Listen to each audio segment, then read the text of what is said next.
বিশ্বাস করেন ঈশ্বরে একজন, যেহেতু আপনি বিশ্বাস করেন যে নবী মুহাম্মদ সাল্লাল্লাহু আলাইহি ওয়াসাল্লাম ঈশ্বরের দূত, তাহলে কি আপনি ইসলাম গ্রহণ করতে চান? হ্যাঁ। কেউ কি আপনাকে ইসলাম গ্রহণের জন্য জোর করছে? না।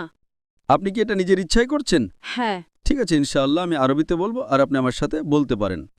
আশহাদু আশহাদু আল্লাহ আল্লাহ ইলাহা ইলাহা ইল্লাল্লাহ ইল্লাল্লাহ ওয়া আশহাদু ওয়া আশহাদু আন্না আন্না মুহাম্মাদান মুহাম্মাদান আবদুহু আবদুহু ওয়া রাসূলুহু। ওয়া রাসূলুহু। আমি সাক্ষ্য দিচ্ছি আমি সাক্ষ্য দিচ্ছি যে যে কোনো উপাস্য নেই কোনো উপাস্য নেই আল্লাহ ছাড়া আল্লাহ ছাড়া এবং নবী মুহাম্মদ এবং নবী মুহাম্মদ হলেন হলেন দূত দূত এবং আল্লাহর বান্দা। এবং আল্লাহর বান্দা। মাশাআল্লাহ, আপনি এখন মুসলিম। মাশাআল্লাহ।